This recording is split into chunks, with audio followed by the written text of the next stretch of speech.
Assalamualaikum warahmatullahi wabarakatuh. Perkenalkan, nama saya Dery Mastin, mahasiswa UIN Riau, jurusan Peternakan semester 4. Dan pada kali ini saya sedang berada di salah satu rumah warga yang memiliki ternak sapi potong. Dan di video kali ini saya akan membahas tentang mengenai sapi estrus, sapi kawin, kemudian sapi bunting, dan juga sapi melahirkan.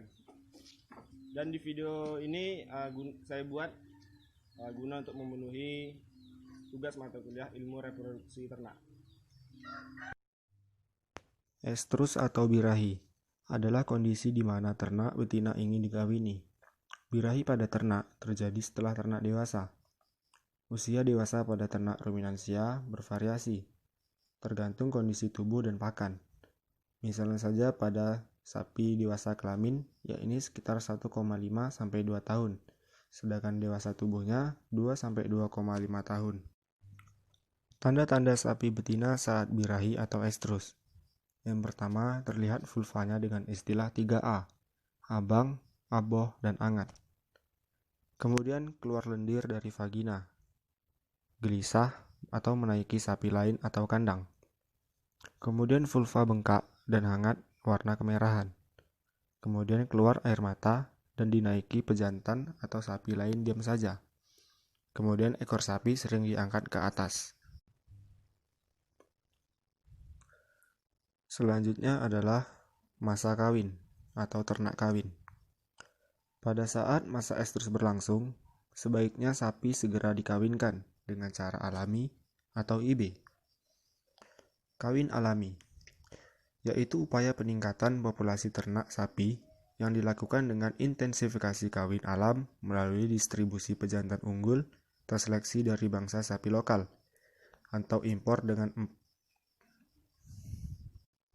pejantan yang digunakan berasal dari hasil seleksi sederhana, yaitu berdasarkan penilaian performa tubuh dan kualitas semen yang baik, berumur lebih dari 2 tahun dan bebas dari penyakit reproduksi seperti EBL dan IBR. Kemudian selanjutnya adalah inseminasi buatan atau IB, yaitu merupakan salah satu teknologi dalam reproduksi ternak yang memiliki manfaat dalam mempercepat peningkatan mutu genetik ternak. IB ini merupakan suatu cara atau teknik untuk memasukkan mani atau sperma, semen yang telah dicairkan dan telah diproses terlebih dahulu yang berasal dari ternak jantan ke dalam saluran alat kelamin betina dengan metode dan alat khusus yang disebut insemination gun dan yang melakukan adalah inseminator.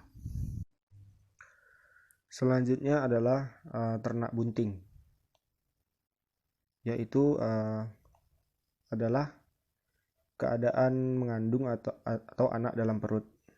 Ternak sapi yang sudah melakukan perkawinan maka akan terjadinya kebuntingan pada ternak. Tahapan-tahapan kebuntingan yaitu adalah proses setelah terjadinya fertilisasi sampai terbentuknya zigot, kemudian embrio dan fetus. Ada 5 tahapan-tahapan pertumbuhan embrio, yaitu yang pertama periode persiapan, yang kedua periode pembuahan, yang ketiga periode pertumbuhan awal, yang keempat periode antara, yang kelima periode pertumbuhan akhir. Periode persiapan. Pada periode ini, kedua parent atau indukan dipersiapkan guna melakukan perkawinan atau pembiakan. Di sini gamet mengalami proses pematangan sehingga telah mampu melakukan pembuahan. Periode pembuahan. Pada periode ini, kedua parent atau indukan melakukan proses kawin gamet melakukan perjalanan ke tempat pembuahan. Setelah itu, kedua gamet melakukan pembuahan. Kemudian periode pertumbuhan awal. Setelah mengalami pembuahan dan menghasilkan zigot mengalami pembelahan berulang kali sampai saat embrio memiliki bentuk sederhana atau primitif. Bentuk primitif ialah bentuk dan susunan tubuh embrio yang masih sederhana dan kasar.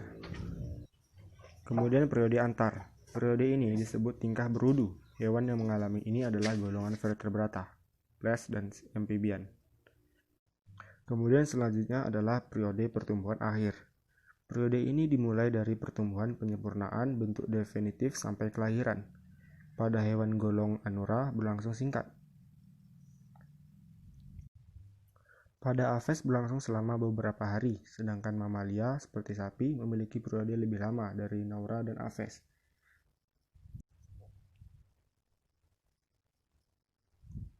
Kemudian selanjutnya adalah ternak melahirkan. Kelahiran merupakan akhir dari periode kebuntingan. Kelahiran merupakan proses melahirkan yang dibagi dalam 3 tahap, yang diawali dengan dilatasi atau pelebaran serviks bersamaan dengan kontraksi uterus dan diakhiri dengan pengeluaran fetus serta membran plasenta. Tanda-tanda kelahiran.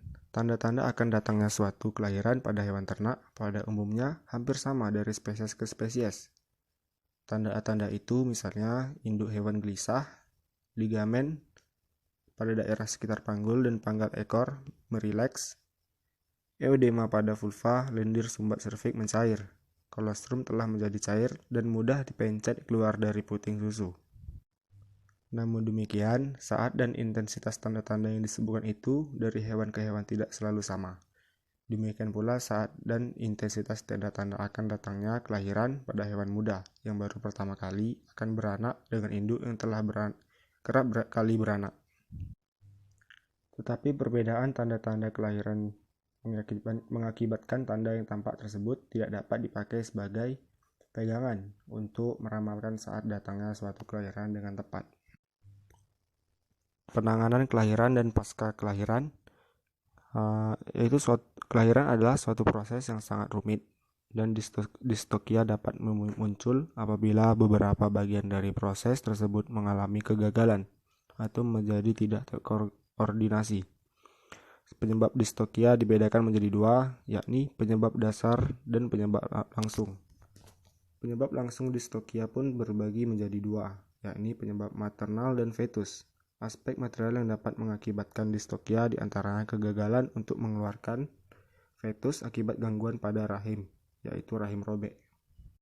Maka dari itu perlu bantuan dari sang peternak itu sendiri. Baik, mungkin hanya itu penjelasan video dari saya. Saya ucapkan wabillahi taufiq wa hidayah. Wassalamualaikum warahmatullahi wabarakatuh.